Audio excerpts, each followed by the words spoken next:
नमस्कार दोस्तों, आप देख रहे हैं इंडिपेंडेंट हिमाचल की सच्ची, निष्पक्ष और जमीनी आवाज। दोस्तों, एक छोटी सी लेकिन दिल से अपील है। हमारे चैनल को देखने वालों में से ज्यादातर लोग वीडियो देखते हैं लेकिन सब्सक्राइब नहीं करते।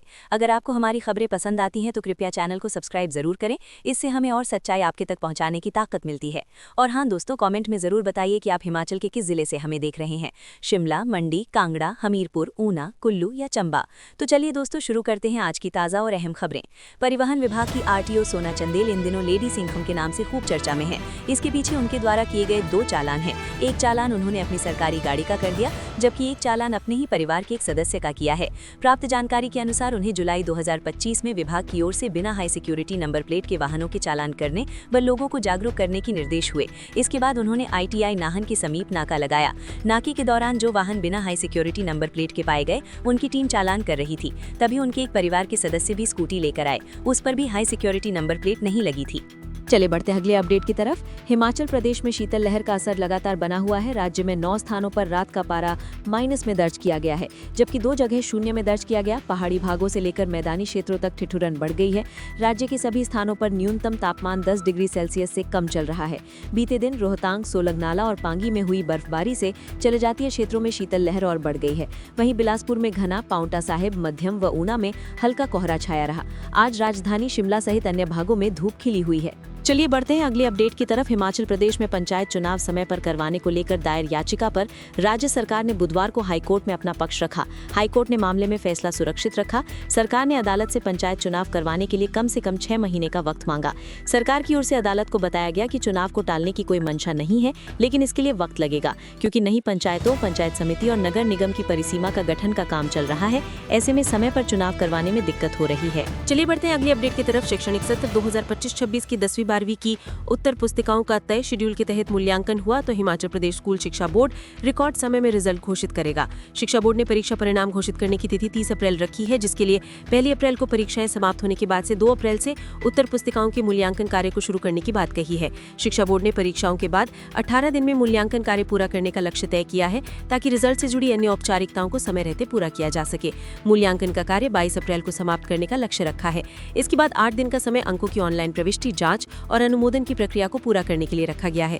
उल्लेखनीय है कि शैक्षणिक सत्र 2024-25 का परीक्षा परिणाम शिक्षा बोर्ड ने 18 मई को किया था, जबकि इस बार बोर्ड उससे भी पहले परिणाम जारी कर रिकॉर्ड बनाने की दिशा में काम कर रहा है। चलिए बढ़ते हैं अगली अपडेट की तरफ। सरकार ने मनरेगा में राज्य में संचालित सिंगल नोडल एजेंसी के खातों को बंद कर दिया है। केवल लंबित मुआवजे के भुगतान और उसकी वसूली से संबंधित खाता ही चालू रखा गया है। ग्रामीण विकास विभाग ने भी मनरेगा में मजदूरी सामग्री, मद और विलंबित मुआवजे से संबंधित वसूली राशि को लेकर राज्य सरकार ने नए दिशा निर्देश जारी किए हैं।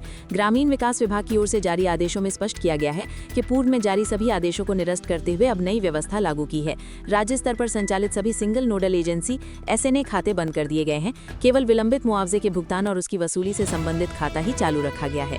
चलिए बढ़ते हैं अगली अपडेट की तरफ। हिमाचल प्रदेश सरकार ने करुणा मूलक रोजगार नीति में आंशिक संशोधन करते हुए जूनियर ऑफिस असिस्टेंट IT के पदों को एकीकृत व्यवस्था में लाने का निर्णय लिया है। संबंधित आदेश प्रधान सचिव वित्त ने जारी किए हैं। सरकार की ओर से जारी आदेश के अनुसार अब तक करुणा मूलक आधार पर नियुक्ति करने की शक्ति संबंधित प्रशासनिक विभाग के पास थी। संशोधित प्रावधान में ये व्यवस्था बरकरार रहेगी, लेकिन जूनियर ऑफिस असिस्टेंट IT के रूप में जॉब ट्रेनी के पदों पर करुणा मूलक नियुक्ति के मामलों में प्रक्रिया बदली गई है।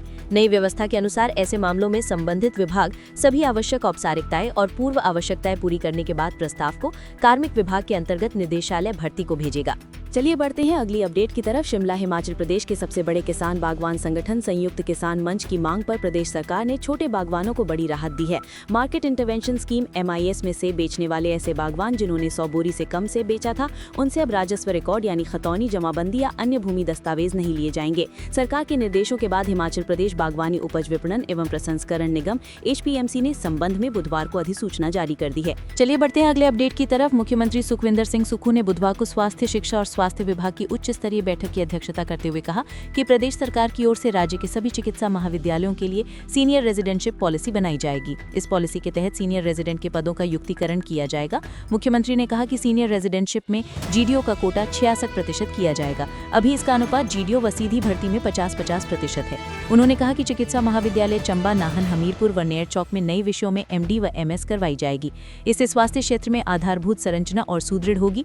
सुक्खू ने कहा कि जो DM और और MCH सुपर स्पेशलिस्ट फील्ड में हैं, उन्हें चिकित्सा महाविद्यालय में नियुक्ति प्रदान की जाएगी। सभी चिकित्सा महाविद्यालयों में उच्च तकनीक युक्त state of the art ICU स्थापित किए जाएंगे। चलिए बढ़ते हैं अगली अपडेट की तरफ। राजधानी के साथ लगते जुंगा रियासत के करीब 200 साल पुराने राजमहल में बुधवार को अचानक आग भड़क गई। लकड़ी के बने इस महल के एक हिस्से में आग की लपटें इतनी बढ़ गईं कि इसे बुझाना मुश्किल हो गया।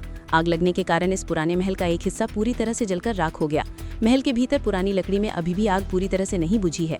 पुराना जुंगा स्थित ये प्राचीन राजमहल क्योंथिली रियासत की करीब 2 सदी पुरानी ऐतिहासिक धरोहर है।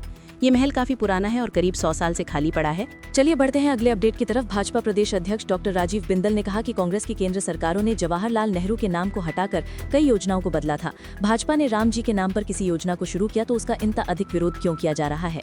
बुधवार को शिमला में प्रेस वार्ता करते हुए बिंदल ने कहा कि कांग्रेस शासित सरकार ने सहयोग दिया तो तकनीक आधारित VBG राम जी योजना से हिमाचल प्रदेश में विकास को गति मिलेगी। उन्होंने कांग्रेस पर देश हित की हर योजना और अभियान का विरोध करने का आरोप लगाते हुए मनरेगा के तहत मोदी सरकार की ओर से हिमाचल में 2 गुने रोजगार सृजन का हवाला भी दिया। तो दोस्तों, यही थी आज की अहम खबरें। अगर आपको ये जानकारी सही और भरोसेमंद लगी हो तो वीडियो को लाइक करें, शेयर करें और चैनल को सब्सक्राइब करना न भूलें।